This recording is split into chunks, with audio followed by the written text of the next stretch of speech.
भारतीय रेलवे ने 400% बढ़ाया प्लेटफॉर्म टिकट का दाम। दक्षिण पश्चिम रेलवे ने गुरुवार को प्लेटफॉर्म टिकटों की कीमत में 400% की वृद्धि करने की घोषणा की।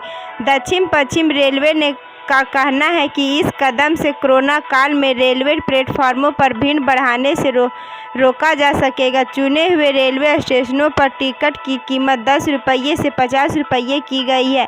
दक्षिण पश्चिम रेलवे का मानना है कि प्लेटफार्मों पर भीड़ रोकने के लिए आगंतुकों के प्रवेश पर प्रतिबंध लगाना जरूरी है।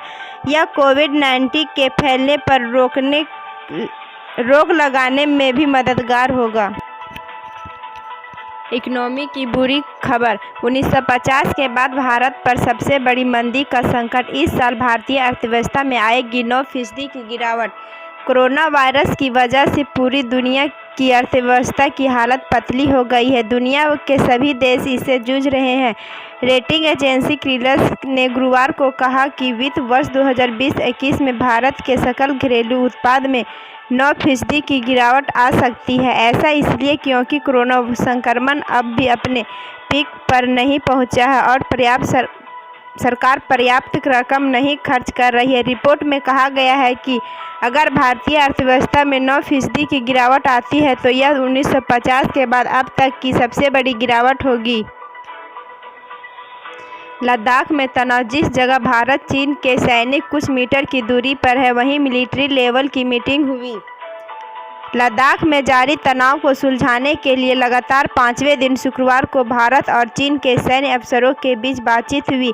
यह मीटिंग करीब 4 घंटे तक चली और बताया जा रहा है कि इसमें भी कोई खास नतीजा नहीं निकला है।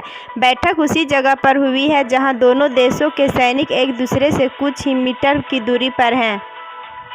कोरोना को रोकने का तानाशाही तरीका। किम जोंग उन ने कहा, चीन की तरफ से आने वालों को गोली मार दो।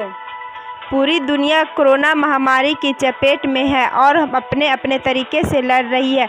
नॉर्थ कोरिया का मामला सबसे हटकर है। तानाशाह किम जोंग ने देश में वायरस की रोकथाम के लिए चीन की तरफ से आने वाले लोगों को गोली मारने का आदेश दिए हैं। साउथ कोरिया में तैनात अमेरिकी फौज के कमांडर ने शुक्रवार को ये जानकारी दी है। जानकारी के मुताबिक नॉर्थ कोरिया की कमज़ोर स्वास्थ्य सेवाएं महामारी से लड़ने में नाकाम साबित हो रही है। बीमारी के फैलने के बाद से किम ने अब तक देश में एक भी मामले की पुष्टि नहीं की गई है। इतना ही नहीं, कोरोना को रोकने के लिए नॉर्थ कोरिया ने चीन से सटी सीमा जनवरी में ही बंद कर दी थी। जुलाई में नॉर्थ के अधिकारियों ने कहा था कि इमरजेंसी के सर्वोच्च स्तर तक ले जाया गया है। कंगना रनौत पर कार्रवाई से अयोध्या का संत समाज भड़का। उद्धव ठाकरे को दी ये चेतावनी। महाराष्ट्र में अभिनेत्री कंगना रनौत के साथ किए जा रहे व्यवहार पर अयोध्या के साधु संतों और विश्व हिंदू परिषद ने नाराजगी जताई है। हनुमानगढ़ी मंदिर के पुजारी महंत राजू दास ने कहा कि उद्धव ठाकरे और शिवसेना का अब अयोध्या में कोई स्वागत नहीं है। यदि वे यहां आते हैं तो अयोध्या के संतों के कड़े विरोध का सामना करना पड़ेगा। महंत राजू दास ने कहा कि महाराष्ट्र सरकार ने अभिनेत्री के खिलाफ बिना समय बर्बाद किए काम को अंजाम दिया, लेकिन वही सरकार अभी तक पालघर में 2 साधुओं के हत्यारों के खिलाफ कार्रवाई नहीं कर सकी है। मध्य प्रदेश विधानसभा उपचुनाव। कांग्रेस ने जारी की 15 उम्मीदवारों की लिस्ट। 27 सीटें पर होनी है वोटिंग। मध्य प्रदेश में होने वाले विधानसभा उपचुनाव के लिए कांग्रेस ने 15 सीटों पर उम्मीदवारों की लिस्ट जारी की है। उपचुनाव के लिए ये कांग्रेस की पहली लिस्ट है। इनमें से 11 सीटें आरक्षित हैं। राज्य में 27 विधानसभा क्षेत्रों में उपचुनाव होने वाले हैं। नियम के मुताबिक विधानसभा की खाली सीटों पर 6 महीने के भीतर चुनाव कराने होते हैं। ऐसे में 10 सितंबर को 6 महीने की अवधि खत्म होने जा रही है। मध्य प्रदेश में विधानसभा की 230 सीटें हैं। खाली 27 सीटों में से बीजेपी को 9 सीटें जीतनी है और वह 116 के बहुमत के आंकड़े को प्राप्त कर लेगी। फिलहाल बीजेपी के पास 107 और कांग्रेस के पास 72 विधायक हैं। कर्नाटक के मंदिर में 3 पुजारियों की हत्या और चोरी से सनसनी।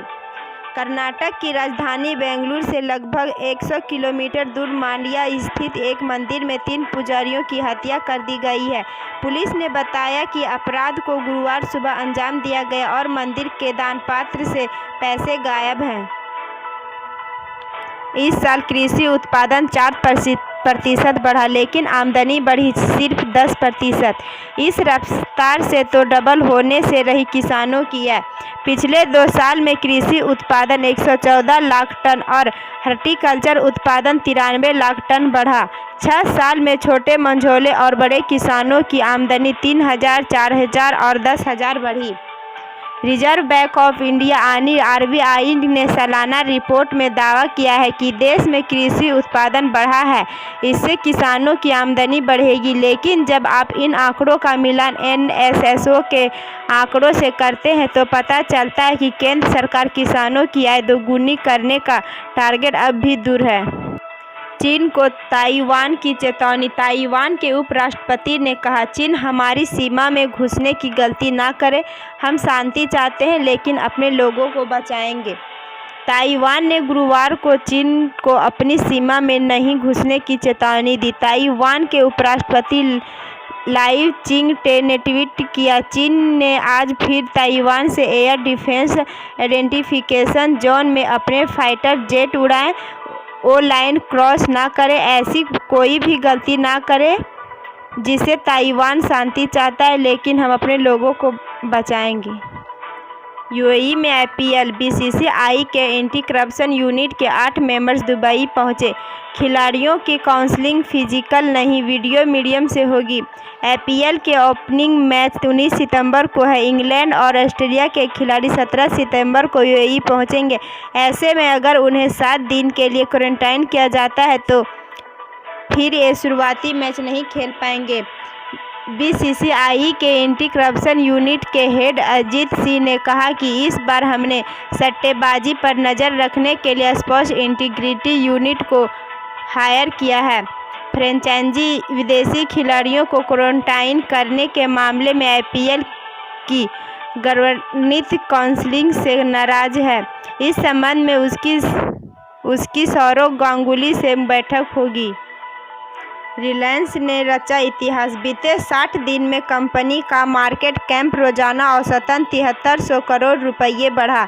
15 लाख करोड़ के स्तर पर पहुंचने वाली देश की इकलौती कंपनी सिल्वर लेक पार्टनर्स ने रिलायंस रिटेल में 7500 करोड़ रुपये के निवेश का ऐलान किया। कंपनी का मार्केट कैप इसी साल 18 जून को 11 लाख करोड़ रुपये का स्तर पार कर गया था।